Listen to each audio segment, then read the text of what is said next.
Good afternoon, everybody. My name is Donna Fiesel, and I'm your host of Donna's Edge Talk Show, where truth matters. Thank you so much for watching us every day, Monday through Friday, beginning at 2 p.m. That's the Eastern Time Zone, as I get to ride home with you in the afternoon. It's always such a fun ride. You know, we love being in South Carolina. It's just an absolute wonderful place to be. You know, the community here is absolutely fabulous, and I'm already gathering guests for next month, and I'm really excited about that. But thank you again so much for watching. We're Fox News affiliates, and we're just always proud to be with you. Syndicated on Abundance Television, found on Roku, Apple TV, and Amazon Fire. And don't forget the podcast on thenewscasters.com. All social media sites, we're still doing that as well. But thank you again so much for listening and for watching. Have a really good friend with me right now. He's an author, a speaker, and he's attorney Don Brown. Hey, Don. How are you doing today? Doing great. Welcome to South Carolina. Well, thank you. It's I'm just proud to be here. We just fit right in like crazy. This is a very good. People are hard workers. You and I are hard workers, so we know where that comes from. And just wonderful folks to be around. They're conservative. They love God. They love their country, and so it's just really exciting. God's country for sure. Absolutely. Oh yeah.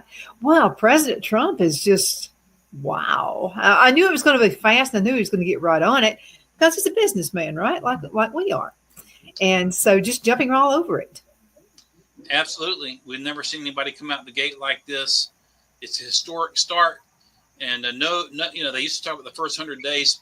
Trump's first 100 hours more significant than Biden's entire 4 years, which was entirely destructive, of course. But the speed at which he continues to operate is just absolutely amazing. And I'm going to add, actually, Biden's 60 years as being in the public eye. Is it 50 or 60? And never accomplished a single thing. Never had a job in the private sector. Just was a government, on a government dole for 6 decades. And wound up, as the president says, the worst president in history. And so, it's just an example of how absolute power corrupts, and power corrupts absolutely. Absolutely. Okay, I've been dying to ask you about this. Well, a number of things, but this one especially. And this is the meeting between President Trump and JD and little Zelensky, the little dictator. What were your thoughts on how that turned out? Well, Zelensky is not used to an American president not just bending over and giving him anything he wanted. And he had been told in that meeting not to bring up the issue of American military assistance. He had been told that if he played his cards right, there would be this agreement, this economic agreement, under which we would go in there and sign an agreement to do mining of minerals, which would help us to get at least back some of the $300 billion that we put in there, whatever it is at this point. And despite all that, he decided he wanted to pick a fight with J.D. Vance, and he picked a fight, and he got taken to the woodshed by the president. And so it was something that, there's some who say, oh, I don't like the arguing or this, that, and the other, but Zelensky got exactly what he deserved. The guy is a dictator himself. He's not any type of champion of a constitutional republic like we know it. And I thought it was rather amusing. And I was listening to it listening to the events unfold on Sirius XM radio when I was actually driving down to Atlanta that weekend, and it was really quite interesting to hear how it unfolded on the radio. But he asked for it and he got it, and I'm sure if he asked for it again, he would get it again. And I've heard so many pundits say so many different things about that meeting. One of the things was, well, Trump sure didn't fight very much, but what are your thoughts about that? I thought he did a pretty good job, but it seemed like he was letting JD show his stuff. Well, JD kind of started it, and Trump kind of finished it. And he said, hey, you don't have the cards. We've got the cards. You're nothing without us. And then Trump kicked him out of the White House. So, it was a nice looking 1-2 punch sort of thing. But the meeting had gone on for like 48 minutes before that without much of an incident. But then JD made a comment, and Zelensky started to pick a fight, and he got a fight. And it kind of shows it says a lot about the guy's judgment. And here's a country that has given him all this money for all these years and allowed him to actually stay in power. And he tries to pick a fight with a president and a vice president in front of the entire world, showing a lack of graciousness. But I think to a large degree, he exposed his true colors, and people, Zelensky the globalists have tried to portray him around the world as some sort of champion of freedom. But the fact of the matter is, he's closed churches. He shut down the political opposition. He has suspended elections. He has taken control of the media there in Ukraine. He's done everything that dictators do. And so the whole war between Russia and Ukraine is a war between two dictators. And somebody said, you're pro-Putin if you want to stop spending money, despite the fact we've got a $37 trillion national debt.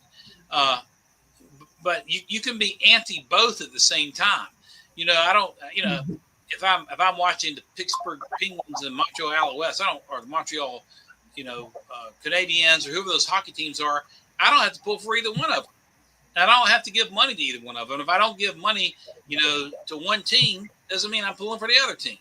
But there's no logic to some of the criticism that we've gotten about this boondoggle, and hopefully it'll be over soon. But it's clear that the president is getting a lot tougher, and it's time to kind of cut the cord here because we've got too much of a national debt, and the Ukraine is just one of the many boondoggles that it's responsible for us to keep running a deficit. We just can't afford to do it anymore. Another thing Trump let the whole world see is if he were to be assassinated, JD's not going to miss a lick.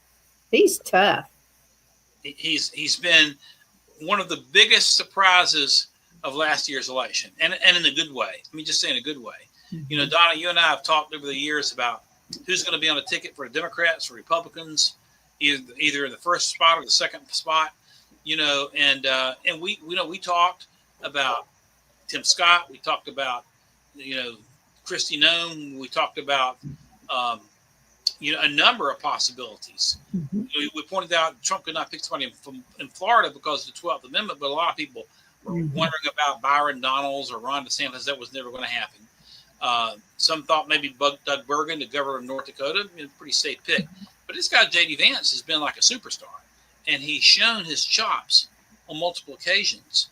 From the smackdown of Martha Raddatz when she was trying to correct him over his correctly calling out the lawlessness of Venezuelan gangs breaking into apartments in Denver with this. Did you just hear yourself, Martha, that comment? It was incredible. He chopped up Tim Walz in one of the most one-sided debates I've ever seen. That plus, the president's performance against Joe Biden were totally lopsided. And, of course, he showed his chops against Zelensky when Zelensky tried to push back at him. JD was the guy who was leading the charge. And like you say, Trump kind of stepped back and let him do it. Trump closed the deal, but I think Trump was rather enjoying it, to tell you the truth. I know that I was. I think he was, too. Another really neat thing I've noticed about JD is he can really just, like, smack your head off, smile, and you're not even realizing he's doing it. I mean, he can insult the best way of anybody I have ever seen. That's right. He's great at it. He's very calm. He's very measured. And the thing that's so great about him, he does it in a likable way. It. Right. He just chops you up and is smiling at you and the blood's dripping off the knife. He just chopped you up. And people, he's going to be a special talent for sure. I think he is too. But there's something about street smart. When people get it and use it the right way, and this guy, I mean, he is very well educated, but very, very well street smart. When you grow up in West Virginia and Ohio like he did, and you're raised by a single parent, and then you spend time in the Marine Corps, you're going to get some street smarts. And it's an incredible kind of, I won't say rags to riches story because JD's not rich, but rags to prominence, I would say. He's now the vice president of the United States and is best friends with Donald Trump Jr., who of course grew up in money, but yet they're two guys from two different backgrounds that are they're very good friends, and it just goes to show how great this nation is that you can come even from disadvantaged places in the nation and rise all the way to the vice presidency, and he is really an inspiration to millions. Absolutely, I like your point about Russia. I just like your point about why do you have to choose when there are two wrongs? I mean, you have to choose. Well, this is the problem. The critical thinking has been thrown out of the schools for quite some time. No, you don't have to choose.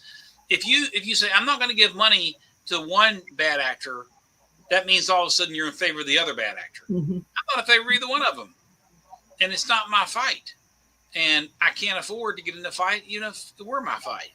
And yet this is just twisted rhetoric by military-industrial complex pushers who want to see perpetual wars. That you cut money to Ukraine and you're pandering to Russia.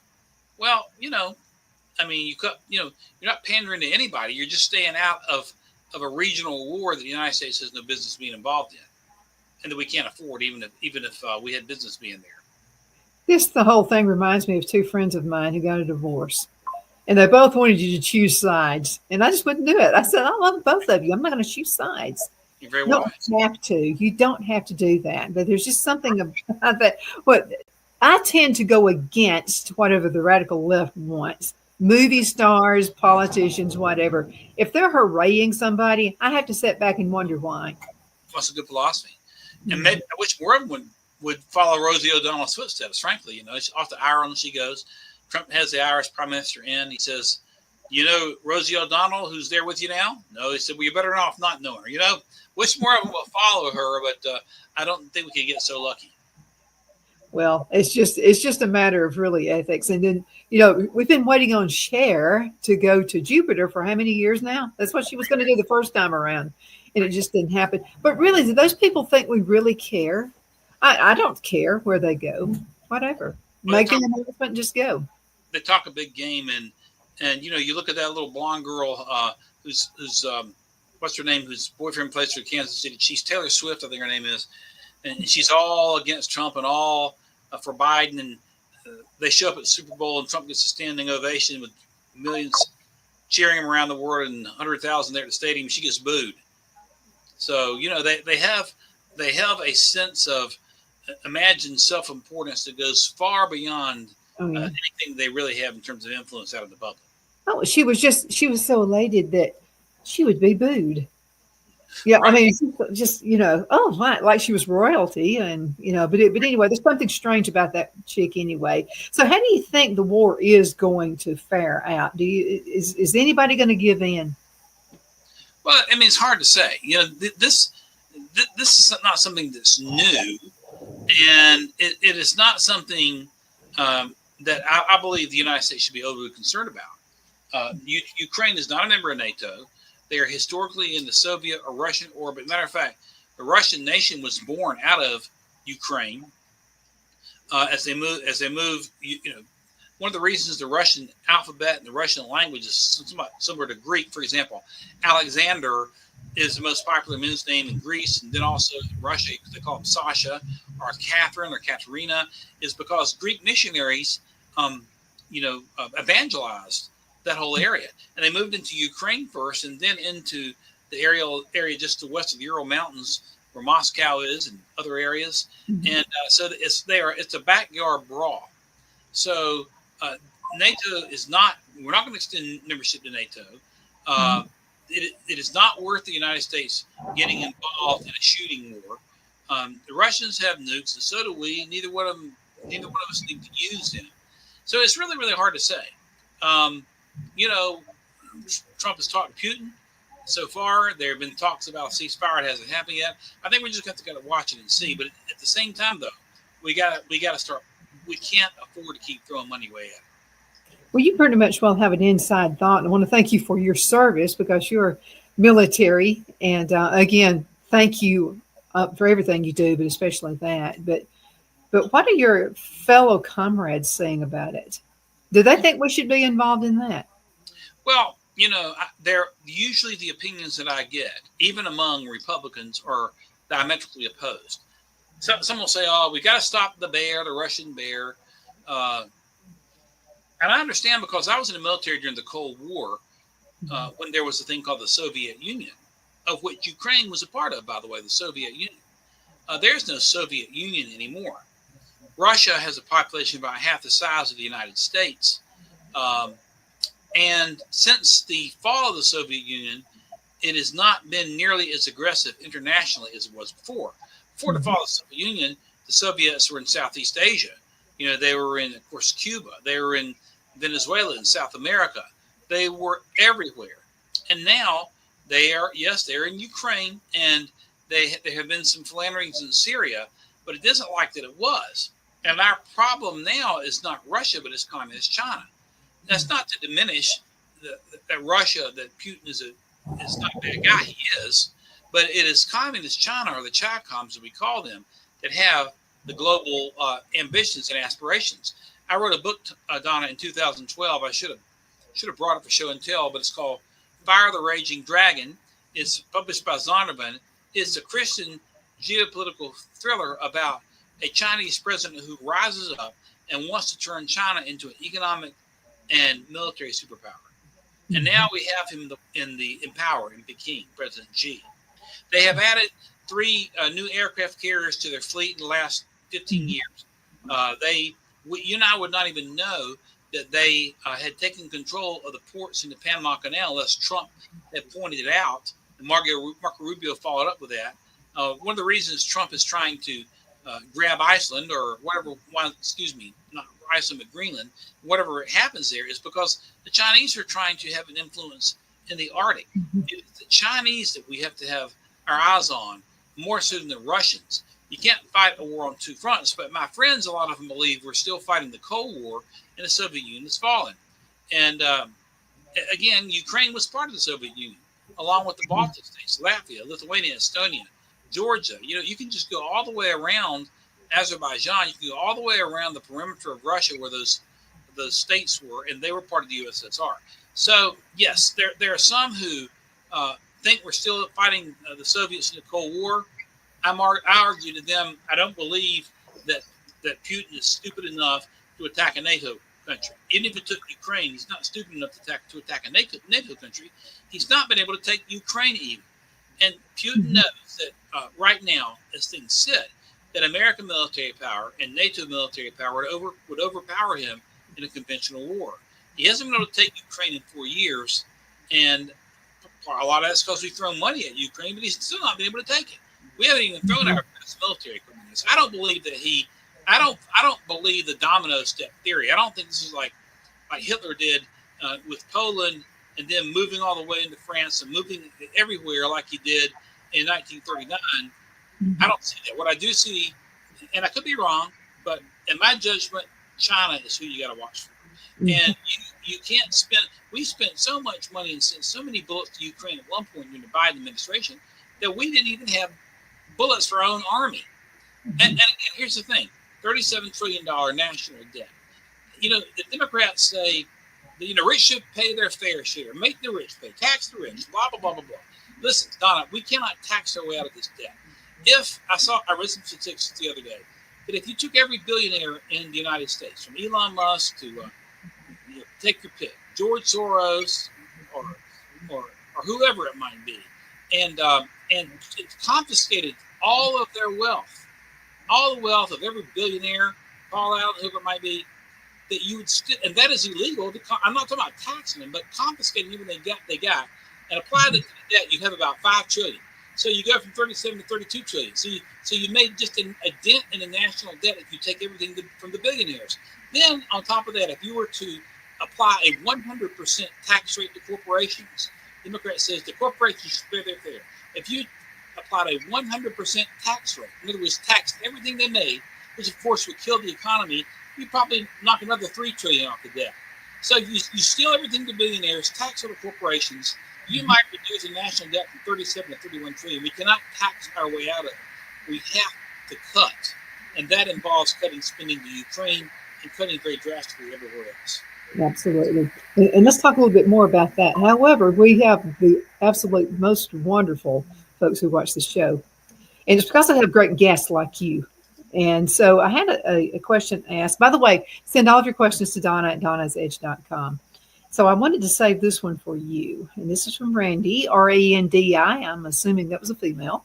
And so Randy wanted to know basically what's the difference between a conflict and a war? Both look like war to me. When there's lives, I agree with Randy. When lives are lost, it sounds like a war to me. Randy, when the globalists want to get away with stuff, they sanitize language. And this is an example of that. We had World War II, okay? And then the Korean conflict, because Korea was the first war in which Congress did not fulfill its constitutional duty to declare war. We put that under the United Nations. So they're sanitizing. They're using a sanitized phrase for war to get away, basically, with operating unconstitutionally. It's a very good question. It's a very good point. It's kind of like you call Obamacare the Affordable Care Act, when in reality I call it the Astronomical Cost Act. Or funny, they called what Biden signed, this big green boondoggle, the Inflation Reduction Act, when all it did was set inflation on fire. So the left uses language to sanitize their misdeeds and their evil practices. And calling war a conflict is just another way of doing that. And Randy, you're a sharp lady, and I'm glad you picked up on that. And I'm glad you brought the question. Absolutely. We need to do a show sometime just on a play on words. I remember when Biden was caught just lying. Just lying about having 2 degrees and top of the class. Come to find out he has 1 degree, and he actually graduated at the bottom of the class. And they said, well, he misremembered. No, he lied. He lied. There you go again. Misremember is a sanitized way of not calling out for exactly what it is. And the left is the best at it, and they use it. We can't be fooled by it. Yeah, that's impossible to misremember something like that. That's pretty epic in your life, Absolutely. So that's the way it is. We're going to go into a commercial break in just a minute, but before we go into the break, let's talk about your books. Any movie deals out there right now? Well, not at the moment. We had, of course, Kangaroo Court, which was released right before the election. I'll be speaking on that book at the Charlotte Mecklenburg Republican Women at Longview Country Club on March 27th, and it's going to be at 6:30 p.m. somewhere in there. We'd love to have everybody in Union County, Charlotte, and surrounding areas come out. We're going to be talking about Kangaroo Court and political prosecutions, and we've got a number of other appearances in addition to that. But I appreciate you bringing that up, and we'd love to see everybody out at Longview Country Club in Union County in Waxhaw on March 27th. That's going to be awesome. And folks can find your books how? DonBrownBooks.com, or you can go to Amazon and just type me in. That should pop up somewhere along. Or you can just go ahead and go on Google and or ask me, and I'll direct you to the right way. I would say ask Donna. That's the best way to go. Absolutely. Okay, let's go into a commercial break. We'll be right back in just a few minutes. Everybody hang in there, okay? We love talking to you. We'll be right back. Twin City Used Car Sales has been serving drivers in the Northeast Alabama area for years with a quality selection of late model used cars, SUVs, and pickup trucks. On top of our extensive selection and competitive prices, we offer professional auto financing services for used car buyers of all credit levels. Whether you've just begun your search or you're ready to secure your next vehicle, at Twin City Used Car Sales, you will drive away with the vehicle of your dreams. The sales and finance staff at Twin City Used Car Sales looks forward to serving you, and you can apply for financing online before your visit to our used dealership in Gadsden, Alabama. Check us out on the web at twincityusedcars.com or go by our location at 901 First Avenue, Gadsden, Alabama. We sincerely look forward to serving you.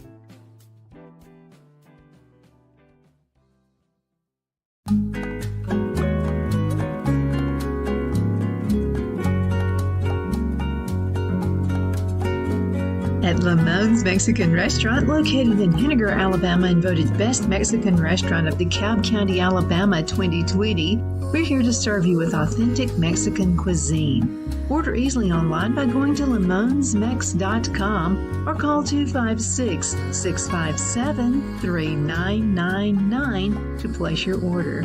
We're open Sunday through Thursday, 11 a.m. to 9 p.m., and Friday and Saturday, 11 a.m. to 10 p.m. Whether you're celebrating a cozy date night for two or a celebration for a crowd, at Lamone's you'll love our atmosphere and friendly servers. Thank you for dining with Lamone's Mexican Restaurant.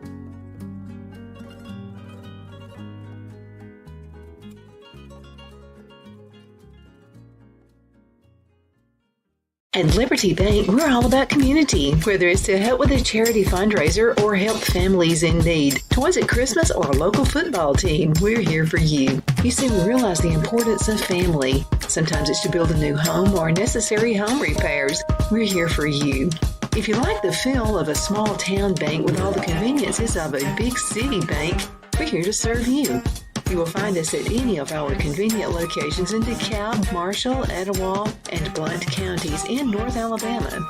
You can call and speak with any of our friendly staff at 256-659-2175 or check us out on the web at libertybankal.com. And thank you for your support of our community. Member FDIC Equal Housing Lender.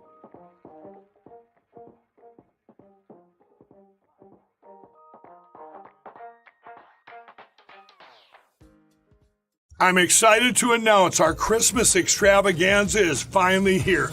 Get this season's flannel sheets for as low as $59.98. They won't last long, so get them while you can.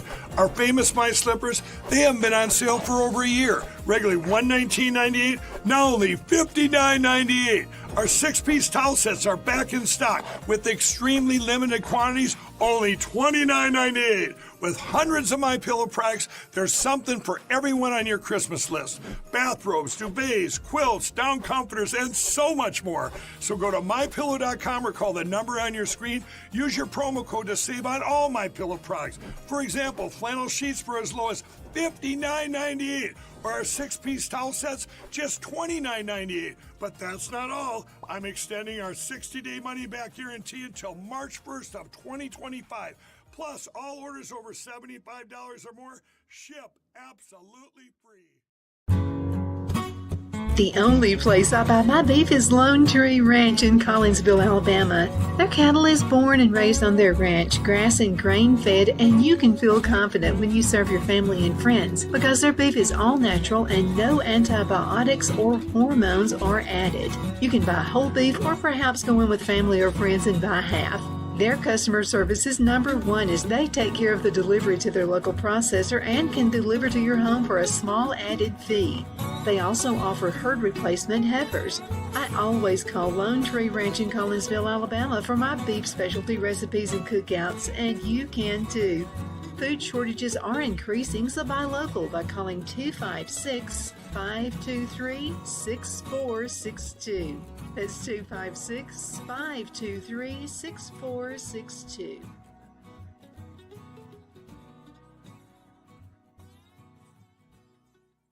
Good afternoon, everybody. My name is Donna Fiesel, and I'm your host of Donna's Edge Talk Show, where truth matters. Thank you for sending emails. It really makes my day. Donna at donnasedge.com, Donna at donnasedge.com. And yes, this really is my hair. I get that a lot. Yeah, you try to manage it. And I'm just going to tell you, I've got enough hair for like 10 people. So, but anyway, it really is that's probably the biggest question I get. Is that a wig? No, that's the real me. But anyway, thank you again so much for watching. We have the absolute best sponsors. All the sponsors stayed with us from Alabama, came on with us. I want to talk about Twin City used car sales. Let me tell you about something that happened. So Phil bought a truck back in October and has not had any problems with it whatsoever. But we were about to drive from Alabama back to South Carolina just this past week and started having some kind of little issue with the car.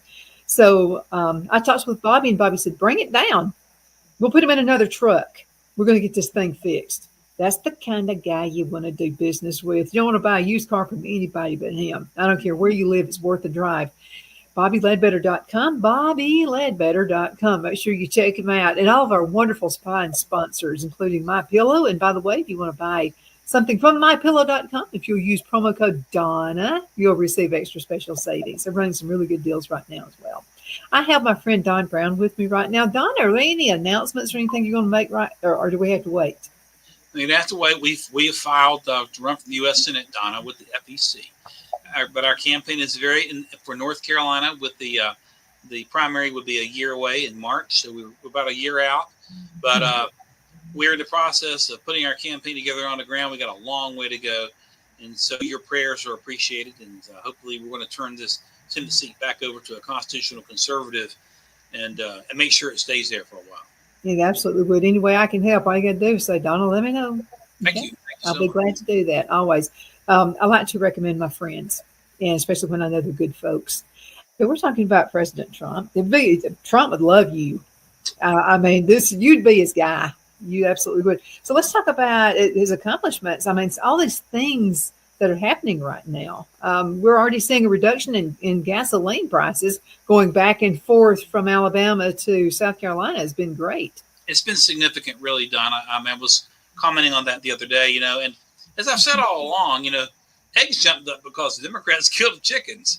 But the inflation in the Biden era came largely from the increase in oil prices. And that's because if you go back to October of 2020, when Trump and Biden were debating, Biden said he was going to end oil and gas as we know it. He declared war on oil and gas. And then when he took the White House, when he took it somehow, he went to war on oil and gas, shut down pipelines, shut down drilling permits in the Permian Basin and ANWR and other places, and gasoline skyrocketed. And when gasoline skyrockets, the cost of transportation skyrockets, the cost of trucking skyrockets, and it's a pass-down effect. So we're seeing gasoline prices drop as a result directly, in my opinion, of executive orders now opening up, ANWR opening up, drilling offshore, moving to reinstitute pipelines. And like someone said, what a difference a president makes. But this is a great step in the right direction. And so I think that's one of the things that we're going to be able to continue to watch. There are people that are concerned about tariffs and prices on tariffs. But, a tariff is only as inflationary if you buy the product that is tariffed. So, but we have really been pushed around by the Europeans, by the Canadians and the Mexicans, and just about everybody, Chinese especially, in terms of unfair and unbalanced tariffs. And this is what it's got the president so angry. I mean, they'll charge 25% on an American product, and we'll charge them 5% on a foreign product. And he's trying to balance that out. So gasoline's down, and things are going to stabilize. And I don't dread a trip to the gas station. We've even got it under $3 here in Charlotte now, Donna. And that's it is here. The lowest price I've seen here in South Carolina, I think, has been $2.58 a gallon. So, a lot of folks in Charlotte would just come over the line into South Carolina and buy gas for years anyway. That's still happening. That is still happening, Donna. And, North Carolina has a higher sales tax than South Carolina on gas, and it makes a difference. I have great friends in California, and I was talking to my friend. She says, well, I think I saw something down about 40 the other day. I said, Crystal, $4 for gas. Now think about that. That's totally taxes the stupid state of California is putting on gasoline. I said, Crystal, what do you get out of that? Nothing, she said. I mean, you don't get anything. I get nothing other than feeding a monstrosity of government, which doesn't help the people. And so that's a good sign. I'm glad you brought that up, that we're seeing the gas prices going down at the pump. It's a great thing. Oh, it's a wonderful thing. Then there's Gavin Newsom. Is he going to be running for? He has a podcast. I can't figure. Is he trying to beat me out on the podcast? Is that what he's trying to do? He's got a long way to go to beat you out, Donna. I mean, you were talking about your hair. I like your hair better than his hair. In fact, I'm sure he uses more hairspray. Yeah, mine moves. Yours look good. Yours looks good. By the way, mine is real too. All the gray up there. I was going to say that earlier, but you should probably invest in whatever stock owns his hairspray company. But no, he's trying to position himself to run. He would have probably jumped in this time if he'd been called. In other words, if the Democrats had pulled off what some wanted to pull off to get rid of Biden and put in someone else, he probably would have gotten the call. But Biden, I guess he had enough marbles up top to stab Nancy Pelosi back by putting Kamala, by agreeing to do this. And Kamala came in and she became the real joke of a candidate. But Newsom is looking, and she's looking too, by the way. She's having, thinking about running for governor, thinking about coming back. I wish she would. It would be kind of funny. I wish she would too, because I miss making fun of her. Right. Well, I know. Well, we can always, we run tapes of her. What we ought to do is have the Kamala 45 seconds into the show. We could do some laughs and some cackles or some word salads, and no, because what would happen is nobody would watch the rest of the show. It would be a total turn off. There you go. Oh boy. Oh, okay. So Gavin Newsom, he has a podcast. He's interviewing conservative folks for some reason. Why is he doing that? Well, I think he's, it's a smart thing in one sense. He's interviewing conservatives and not biting their heads off. He's doing that to enamor himself with moderates. That's the reason. He's tacking to the It's middle. not going to happen. But it's what he's trying to do. And, he's seeing what Joe Rogan has done. He's no Joe Rogan. But I think he's trying to follow that type of a model. Of course, while he's doing that, his state's been on fire. Los Angeles has not been rebuilt. They're still fighting, residents from coming in and rebuilding from the fires.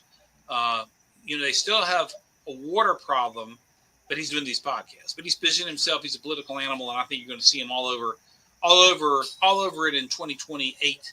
We're looking at another presidential election. JD will take him down, though. How do you feel about how Elon Musk is fitting into all this? Well, it's interesting because I'm glad you brought that up, and I was hoping that you would. We're seeing the leftists burn Teslas, burn Tesla dealerships.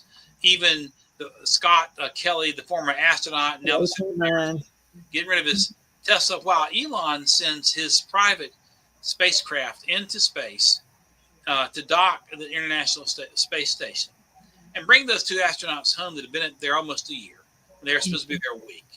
And I was watching Elon and Sean show last night, and Sean said, is it true that you offered Biden access to SpaceX technology to go rescue the astronauts?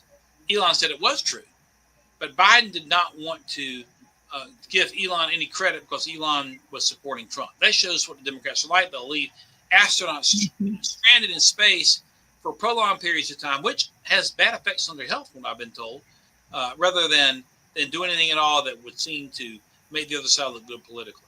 But what do I think of him? I think his work with Doge has been about as impressive as anything he's done. And he is showing the deep level. But what we're seeing with Doge is only the tip of the iceberg on corruption. Okay, and here's the thing, though. Congress has got to codify what Doge is doing. Trump can go in and do everything he can to gut spending in the Department of Education. But unless Congress kills that department, next time a Democrat takes control, it'll be right back. It's like you got to cut the cancer all out. So Congress has got to step up to back up what Doge is doing. But this has been one of the most enlightening things we have ever seen. And Trump just yesterday, and I haven't had a chance to read all the details, released the JFK files. They're out in Republican consumption now, so things they are changing. And but Trump's ability to pull so many people together that you would never have thought would have been a Republican candidate, Elon Musk being one, is a part of his amazing ability to really unite like nothing we've ever seen before. It's just absolutely awesome. And what he did with the SpaceX program, it reminded me of another one of my heroes, and that was Ross Perot. That's why I voted for Ross Perot, because some of his employees had been kidnapped, and he was just fed up with waiting on the government to do anything about it. So Ross Perot brings his own team in to rescue him. I thought of Ross Perot right then. Yep, absolutely. And it's amazing, isn't it? We had NASA. We were sending men to the moon. During the Democrat years, they turned NASA basically into a social laboratory for DEI. And it went to hell in a handbasket to the point that we couldn't even send anybody up to pull the astronauts off. NASA could not send anybody up to pull those astronauts down. It took Elon Musk to do that. So now what you have is you have a private, and in some ways this is the way it should be, but you have a private, company that is more advanced in space exploration really than anybody in the world right now. Elon told Sean last night, he expects to go to Mars in the next 20 to 30 years. Maybe you and I will see it. Maybe we won't. But it's interesting, Don. I was in Texas about a month ago for a wedding, and at the wedding, one of my friends there, he's friends. He's my friend. He's my friend's brother. So little brother. I didn't see him as much growing up, but he now works for Elon Musk as an engineer in Austin. And this fellow works on the hardware for the computer self-driving system. You want these Teslas and some other cars, you mash the button and it drives. And this guy works on the computer system of that. I said, "Do you see Elon?" He said, "I've seen him. I see him just about all the time when he's there in Tesla, in Texas, in Austin." I said, "Do you have that interaction with him?" He said, "All the time." He said, "Elon," and this fellow's an engineer. Elon goes to his engineers and asks them to explain what they're doing. Then he makes them defend what they're doing, defend the cost. And if there's fluff, he makes them cut it. Paul did tell me that Elon can be persuaded to accept the engineer's recommendation. But what he said is what we're seeing with Doge is the very same thing that you're seeing behind the scenes with Elon at Tesla. I'm sure at SpaceX too. And one of the most remarkable Elon stories is Twitter, what he's done with Twitter. He buys the thing, cuts it by 2/3, and these woke employees were out with their woke stuff, woke this, woke that, doing nothing, and it's now far more efficient than it ever was before. And the same principle has got to be applied to the national government.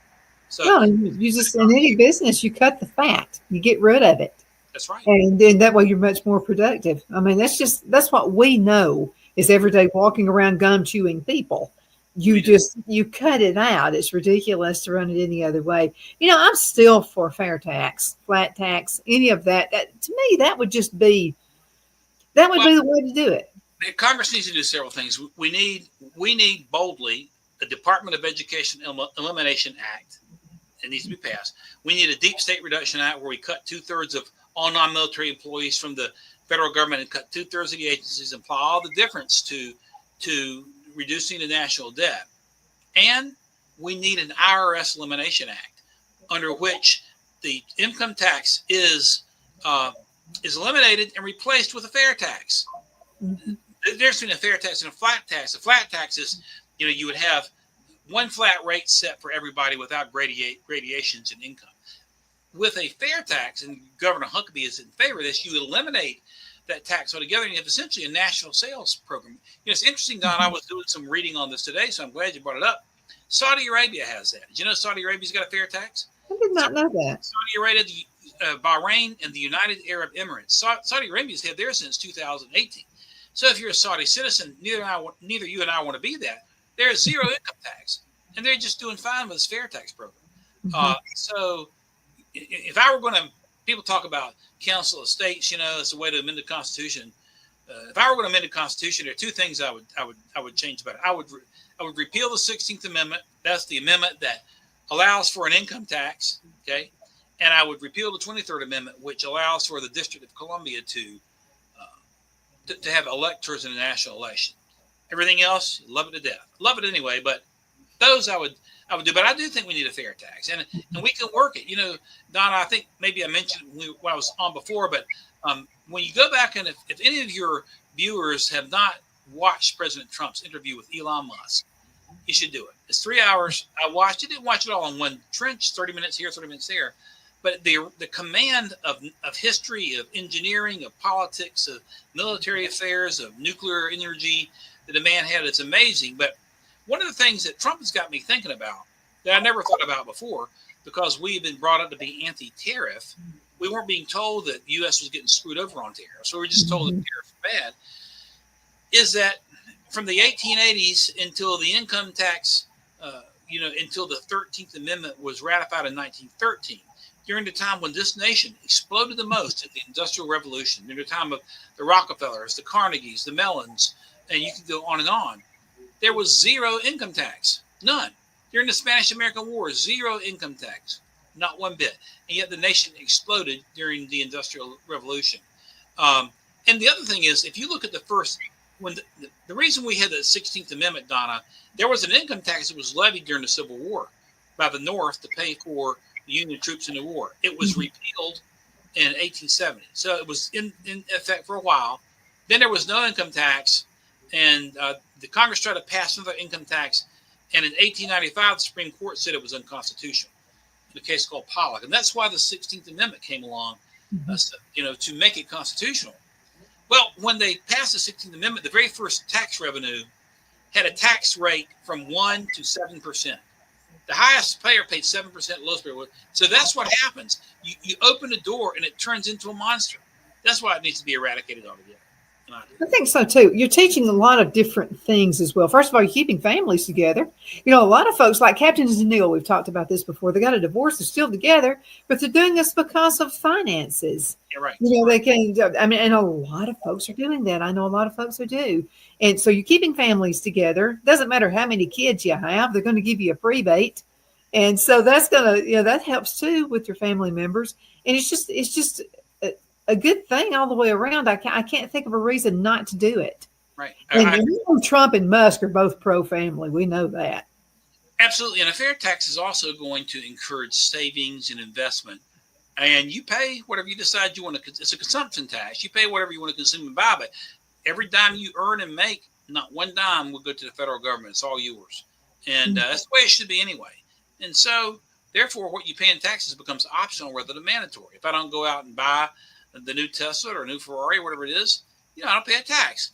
The fair tax rate, the sales tax, national sales in Saudi Arabia started about 5%. Now they've raised it some now, but if you set it at 5%, you don't pay an income tax, and it's very well worth it, and it allows people. I'm thinking about a small business owner too. I mean, you're spending less time worrying about, is the IRS going to come knocking on my door? I mean, you're concerned about it, especially if you're conservative. You always know they're breathing down your back. The IRS Elimination Act to eliminate the IRS, eliminate the income tax, replace it with a fair tax. It needs to happen. Absolutely. Wow. It's just, I'm breathing finally. I mean, for 4 years, we were all so uptight. We didn't know if we were going to be in World War III. What was going to happen? We had a nut running for president, but there were so many people who didn't see it. I mean, I don't know how you couldn't see that, but I wanted to talk to you about an upcoming generation. I'm afraid we've lost one. There are some good folks in the young generation. That's not what I'm saying. But I'm seeing a little echo of kids out there now who want it different. I think they've seen their parents and the stupid mistakes that have been made. You want to be different than your parents. When you say good can come out of good and not bad. What are you seeing out there in Charlotte? Because I'm just seeing a rise of young folks who are trying to do the right thing. Incredible. We're seeing young conservatives, and it's become a cool thing. In fact, Trump performed very strongly in the 18 to 22-year-old graphic, but because he's a cool guy, they like him, and what he says makes sense.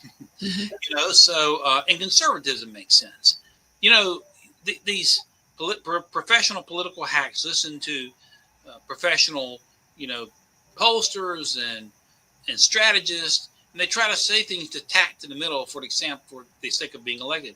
Well, come out and be bold and brazen about the ideals of conservatism, because conservatism breeds freedom. And people understand that. People understand how inefficient the government is. People understand what's the corruption that's being exposed. As a matter of fact, I saw a poll just yesterday or today saying that the Democrat Party has a 7 approval rating, 7 single digits, and that they can't soon learn from their own mistakes. I think Gavin Newsom is trying. This goes back to this podcast. I think some are trying to tack away from that, but the control of the National Party hasn't learned this lesson. It simply has not. With they come into the State of the Union address. It technically wasn't a State of the Union, but wearing pink and looking radical. And then you have that young man, the little kid who wants to be a police officer, and Trump makes him honorary Secret Service agent, and he hugs the director, and it's just almost a tear-jerking moment. And they just and everybody's on their feet clapping, except the Democrats. They're sitting there with their arms folded. How can you not? I mean, how can you not be a cheerleader for this kid? Well, they don't learn their lesson, and they are afraid that if they acknowledge this kid who has cancer, who may or may not be here a year from now, 2 years from now, they're giving credit to Trump somehow. And they would rather dishonor the kid than run the risk of giving any type of credit at all to Trump. But it exposes them for their true colors. And people are seeing it. So it goes back to what I said a moment ago. Right now, I saw a poll, the Democrat Party at a 7% approval rate.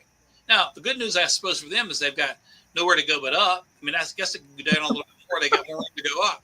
Uh-huh. So if you want to play it, and from an optimistic standpoint, Democrats, maybe they get it up to 10, 15%. But it's those types of shenanigans that have made them so wildly unpopular. And frankly, they deserve everything they're getting. I think what's hilarious is they played with numbers. Okay, so you're at 7%. They could get a 3% rise and just like go nuts and say, we're at 3%. Well, you're still down. You're still 10%, though. I mean, in the real world, that's how you think of things. Let's talk about the illegal immigrant problem that we've had. I know another reason we moved from Alabama. We have had a governor there who says she's Republican, and she's not. She was a Democrat just 2 elections ago, okay? Popular to be a Republican. And actually, she was never voted. What happened is we had a governor, Governor Bentley, had an affair, fell from grace. So she just happened to be the lieutenant governor.